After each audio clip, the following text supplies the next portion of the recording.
So I've talked about email marketing before on this channel, but I want to dive a little bit deeper. I want to talk about the best practices and setting up your email welcome sequence and what software you should use, all of that jazz, so you can grow that email list this year.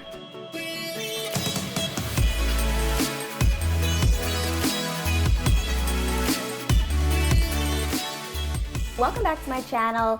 If you're new here, my name is Alyssa, and this channel is all about entrepreneurship, digital marketing, and selling online. Today in this video, we're going to talk about your email marketing strategy. So why do we use email marketing? Well, number one is we want to capture more prospects. So if you have an Etsy shop or an online store, then you might be aware that a healthy conversion rate is anywhere between 2 to 3%. And then there's the 97% who don't commit to purchasing. So how do we increase our chances of actually getting those people to purchase from us? Well, if we just let them bounce off our shop, we may never see them again, or they may never see us again. But if we offer a valuable freebie, such as a PDF guide or workbook, checklist, something that's going to help out your target audience, and they opt into that freebie by giving you their email address to receive the freebie, then we can send them emails to warm them up to our brand and remind them of our business.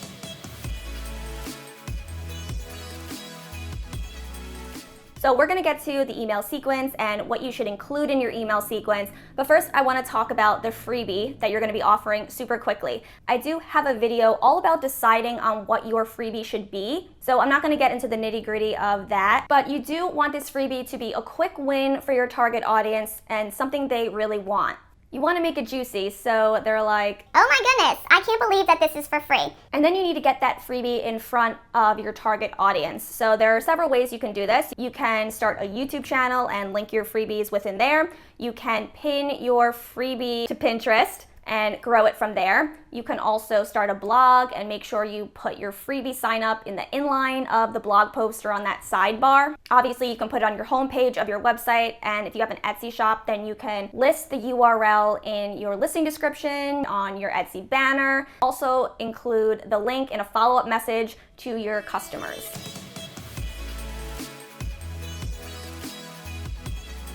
So I've tried to make this video as helpful as possible, but FYI, there is a lot that goes into email marketing. And this is something we cover in depth in Marketing for Makers Academy. So if you're serious about growing that email list this year, you'll be completely covered and taken care of in MMA. We cover so much, and I've included a tech vault with all the tutorials you'll need if the tech scares you. If you're interested in joining MMA, you can check out the free training that I'll link down below.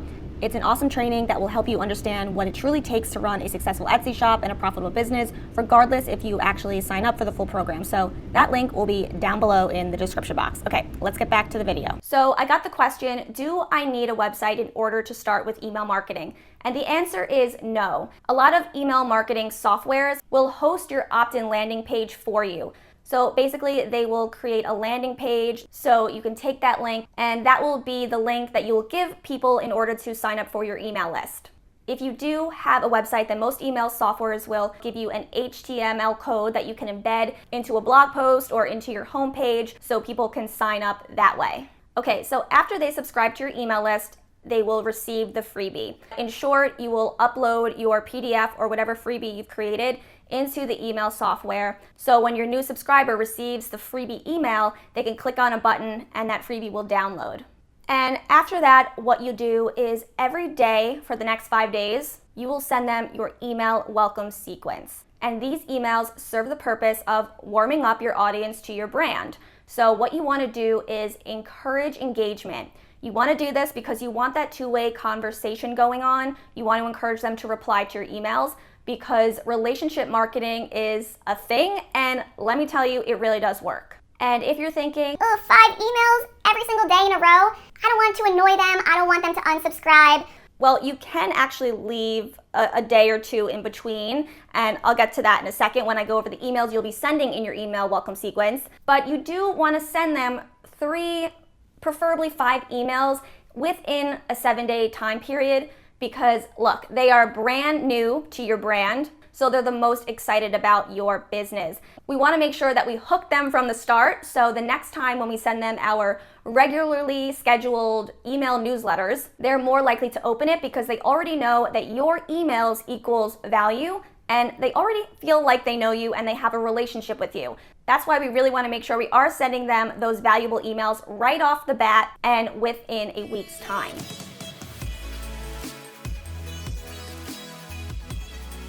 So I use ConvertKit for my email marketing software because a lot of what I do in my business is driven by analytics and data. And ConvertKit is really awesome for this because you can A/B test your subject lines, you can see your open rates, who clicked on which link in your email and how many times it's been clicked on, and you can also see your unsubscribes and who unsubscribed. So this is really good information because let's say I was going to launch an ebook and I was between launching a Pinterest ebook or an Etsy SEO ebook. Well, I can go back to all of those emails where I talked about those subjects and check which email had higher open rates and which links within those emails were clicked the most. Let's say I had a lot more people open up my Pinterest emails, then I would probably go with creating that Pinterest ebook because now I have a clear understanding of what my audience actually wants to see from me and ultimately create a product that is more profitable because I had this information. ConvertKit is free for the first 1,000 subscribers that join your list. So in the description box, I will include a link where you can sign up if you're interested in doing that. Okay, let's head to my computer so I can show you what my welcome sequence looks like in ConvertKit.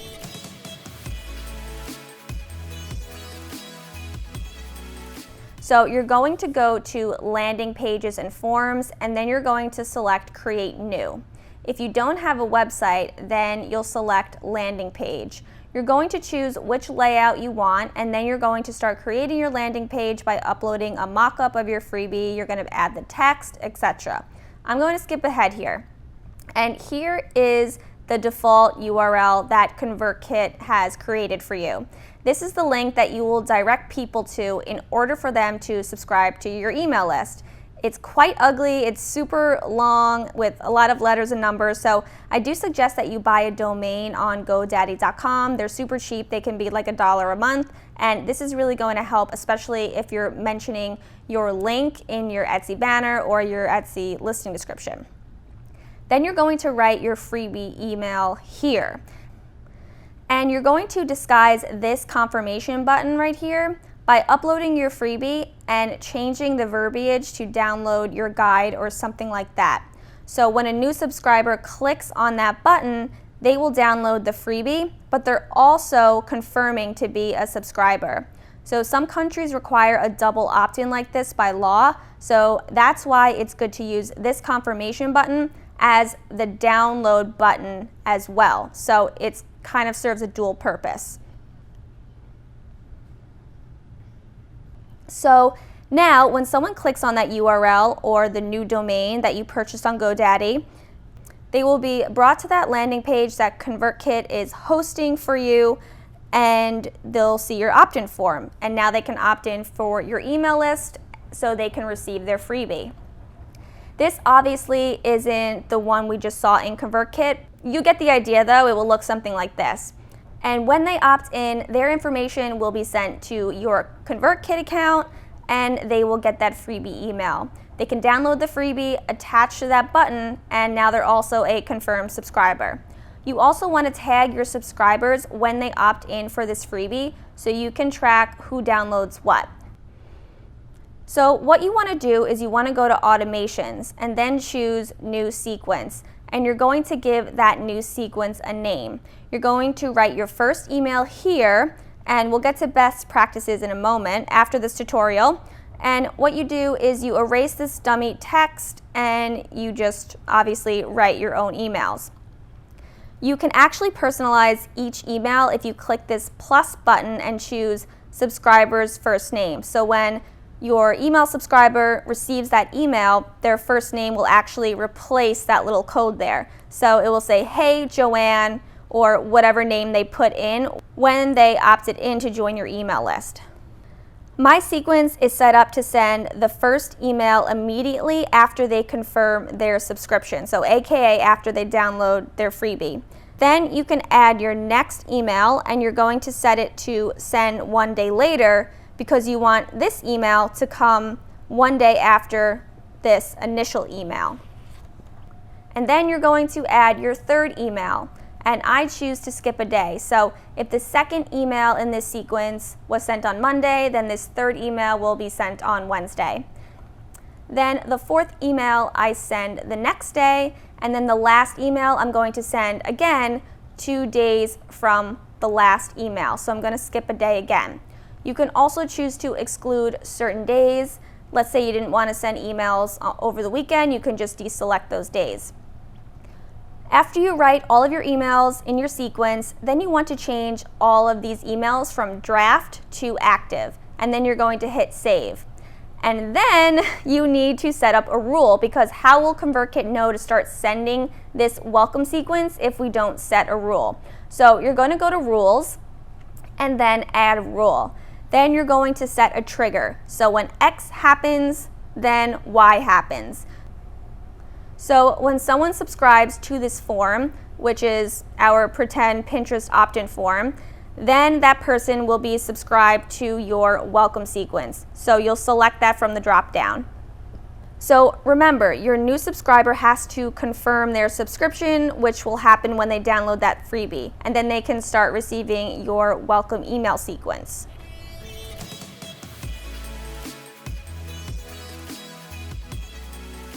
So in your freebie email, the goal is to get your subscriber to take action right away. You want them to download that freebie, and you want them to implement that freebie ASAP. Because like we said earlier, when you get your audience those quick wins, they're going to trust you, and that's what we want, because people buy from those that they know, like, and trust. So just get them excited, tell them what they'll be learning in the freebie and why it's so important to implement right now, and what results they can expect to see when they do implement your freebie. Then the next email on the next day is the initial connection email. And this email is all about introducing yourself properly and explaining your mission, your why, what your business is all about, and how you can help your target audience. This is so your new subscriber knows that they are in the right place and that being subscribed to your email newsletter is a good idea. Then your second email in your email welcome sequence is going to be all about motivation or education, inspiration, anything that's going to give them an aha moment and make sure that you're giving a lot of value. So make it really juicy. This email is going to show them, hey, this person knows their stuff and they're really helpful. Okay, I'm hooked. I want to keep opening this person's email. So an example for my niche would be 3 mistakes you're making on Etsy and how to fix it. And then the next day, email number 3 is going to be your story. And this story is so you become relatable. And so they can see how you have gone through something that they might be going through right now and how you came out the other end. Now, you want to make sure that this story is super juicy and not boring. So just make sure you leave out all the boring parts and just give them all the juicy details. Now, here's the trick. You don't want to tell them the end of the story. You want to leave that until the next email. And this is to get them excited for the end of the story, because if it's a good story, they're definitely going to want to see how it ends. And in the next email, you're going to complete your story, and then you're just going to sum up your experience and teach them the valuable lesson that you learned by overcoming this obstacle. Then the next and final email in your email welcome sequence is your social proof email. And in this email, you're going to talk about how you got a customer a desired result, and maybe a testimonial from them and how they benefited from your service or your product. And social proof is powerful because yes, we can say, all right, that's easy for you to get the result. You're an expert on X, Y, and Z. But if you're able to actually help someone else and you can tell a customer story of how you brought them from point A to point B, then they're much more likely to see you and your business and your products or service as the solution for them. You also want to end this email with a soft pitch. So this is where you can remind your new subscribers about your product or service. So basically you're telling them the next step. So if the next step is to head to your shop and check out your X, Y, and Z product line to help them solve the issue, then you want to nudge them. A really soft, non-pushy pitch. This is optional, but it's definitely a good idea because, hey, you just gave your new subscriber a ton of valuable information. You built that relationship with them. So why not strike when the iron is hot and just remind them that you have a product or service? If they don't take you up on it, that's okay, totally normal.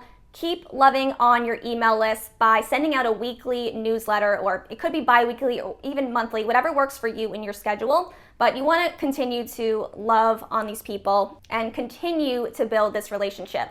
Not everyone is going to buy within 5 days. This is a kind of a game of being patient and being persistent. So someone might join your email list today, but they won't buy from you until a year and a half from now. So you just want to treat every relationship that you have with your subscriber like it really matters, because it does, and don't look for so much of instant gratification, but rather be in it for the long haul, because if you appreciate them, they will for sure appreciate you. All right, bosses, if you thought this video was helpful, then give it a thumbs up. Don't forget to subscribe to my channel for more content about entrepreneurship and growing your online business. Thank you so much for watching, and I will catch you in the next one. Bye, guys.